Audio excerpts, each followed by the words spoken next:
Pemirsa, untuk membahas kasus pembunuhan balita oleh ibunya sendiri di Bekasi, Jawa Barat, kita sudah terhubung dengan psikologi forensik ada Reza Indagri. Selamat malam, Mas Reza. Mas Reza, berdasarkan informasi dari kepolisian, pelaku ini mengaku mendapat bisikan gaib. Apakah ini murni ataupun justru malah ada faktor lain yang dialami oleh pelaku? Garis bawah bahwa kita sebetulnya tidak semata-mata sedang berbincang tentang orang yang diduga punya kelainan jiwa. Yang kita perbincangkan adalah barangkali orang yang diduga punya kelainan jiwa namun melakukan tindak pidana. Jadi diberikan garis bawah pada tindak pidana, bukan pada gangguan jiwa, bukan pada kelainan jiwa. Kenapa? Karena begitu kita masuk ke ranah pidana, ketika kita masuk ke ranah hukum, kita harus punya kesamaan persepsi bahwa setiap pelaku tindak pidana tentu ingin lolos dari jerat hukum. Alhasil, konsekuensinya adalah mereka akan memainkan segala macam strategi agar bisa lolos dari lubang jarum. Itu artinya penting bagi pihak kepolisian untuk tidak serta-merta percaya terhadap klaim kelainan jiwa A, gangguan jiwa B, dan seterusnya, tetapi justru menguji adakah kemungkinan bahwa tersangka sesungguhnya sedang memainkan sebuah strategi yang dalam psikologi forensik diistilahkan sebagai malingering atau pura-pura sakit. Baik, artinya ini juga menjadi tantangan untuk pihak kepolisian pada saat melakukan pendalaman begitu, karena memang ini sudah ditetapkan sebagai tersangka. Dan apakah artinya penetapan tersangka ini tidak terlalu terburu-buru karena memang sudah sesuai dengan alat bukti yang ada, dan ataukah memang sebetulnya kalau seandainya ini di luar kesadaran ia melakukannya, artinya penetapan tersangka ini akan dijatuhkan begitu? Ada dua implikasi sesungguhnya. Pertama, kalau tersangka ini ternyata malingering alias pura-pura sakit, maka penting kiranya modus pura-pura sakit itu dijadikan sebagai dasar untuk mengenakan pasal tambahan kepada yang bersangkutan.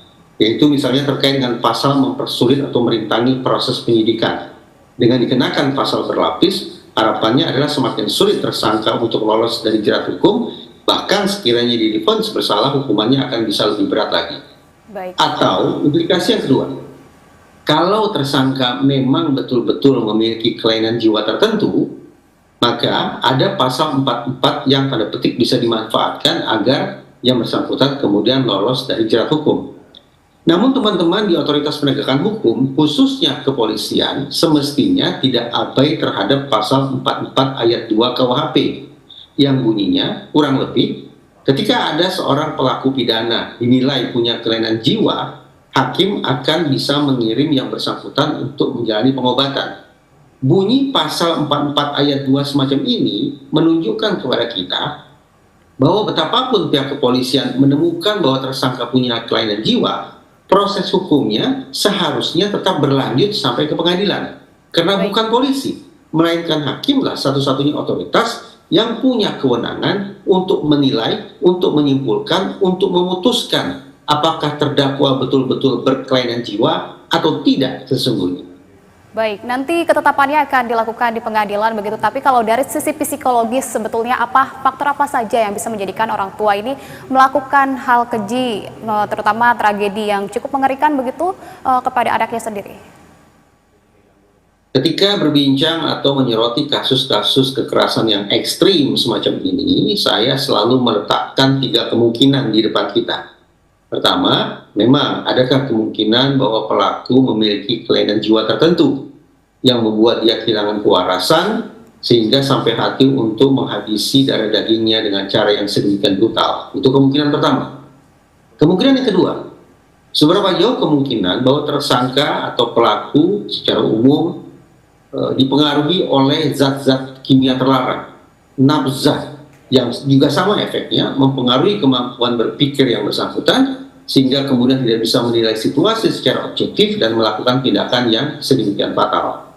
Baik. Atau kemungkinan yang ketiga, ini tidak terlepas dari kodrat anak sebagai salah satu manusia yang memang rentan untuk mengalami viktimisasi, bahwa misalnya ada pelaku yang mengalami gejolak emosi yang sedemikian hebat, marah, sakit hati, dendam, benci, dan seterusnya, tetapi karena dia tidak bisa meluapkan perasaan negatif itu kepada target utama, maka pelaku kemudian mencari target pengganti. Baik. Nah, tadi saya katakan, anak memang sayang beribu sayang merupakan satu dari 3 kelompok manusia yang paling rentan diviktimisasi, termasuk menjadi korban kejahatan. Baik, termasuk pelaku ini sebetulnya sempat kami berbincang juga dengan Kasat Reskrim Polres Metro Bekasi Kota bahwa pelaku juga mengidap penyakit dan mengkonsumsi obat-obatan tiroid begitu. Dan kemudian timbul sejumlah keadaan-keadaan yang aneh, perilaku yang aneh ini sejak 2 bulan yang lalu. Dan bahkan kalau kita melihat kejadian pada saat ini, pelaku juga mencuci pisau. Dengan kata lain, apakah pelaku juga sebetulnya melakukan hal ini secara sadar begitu untuk menghilangkan buktinya? Tadi saya katakan itulah yang harus diuji oleh kepolisian, apakah dia dalam kondisi waras atau tidak waras. Namun begitu tadi dikatakan bahwa ternyata orang di sekitar tersangka ini sudah mendeteksi adanya gelagat kelainan tertentu pada diri tersangka sejak 2 bulan lalu, maka pertanyaan yang muncul adalah seberapa jauh peran orang di sekitar tersangka dalam mencegah terjadinya tindakan kekerasan sedemikian rupa. Kenapa? Karena ini bersangkut paut dengan pasal 491 KUHP.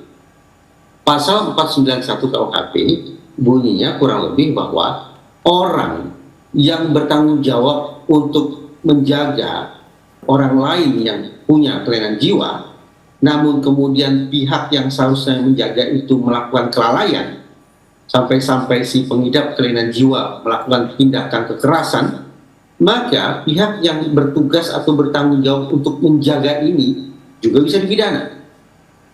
Baik. Penggunaan pasal 491 KUHP ini menurut saya menjadi sangat relevan karena misalnya beberapa bulan silam juga ada situasi serupa, yaitu di salah satu pusat perbelanjaan Jakarta Barat, seorang konsumen, kalau saya tidak salah, ditusuk sedemikian rupa oleh orang yang kemudian juga dicap pengidap skizofrenia. Atau sekian tahun silam, ketika secara beruntun sejumlah ulama diserang bahkan dihabisi oleh sekumpulan orang yang lagi-lagi juga disebut sebagai pengidap kelainan jiwa. Nah, tentu kita merasa sedih tapi sekaligus merasa takut kalau peristiwa-peristiwa semacam ini terus berulang. Kita menagih pertanggungjawaban, entah itu dari teman, entah itu dari keluarga, entah itu dari panti atau apapun, yang semestinya bertugas untuk menjaga orang yang punya kelainan jiwa ini agar tidak sampai melakukan tindakan fatal. Sekali lagi, kalau ternyata pihak yang bertanggung jawab untuk menjaga tersebut ternyata lalai, bahkan mungkin abai, sampai-sampai si pengidap kelainan jiwa melakukan tindakan yang berakibat sangat buruk, maka sudah polisi semestinya juga mengincar orang-orang yang seharusnya bertanggung jawab untuk menjaga ini. Minta pertanggungjawaban kepada mereka secara pidana. Baik, artinya jika memang dugaan ini betul bahwa pelaku ini mengidap gangguan jiwa, bahwa nanti penjaga-penjaganya ini juga akan dapat terjerat begitu ya, Mas Reza. Terima kasih sekali lagi atas informasi yang telah Anda sampaikan dan juga telah berbincang bersama kami di Berita Satu Malam. Mas Reza, selamat beristirahat. Terima kasih. Assalamualaikum.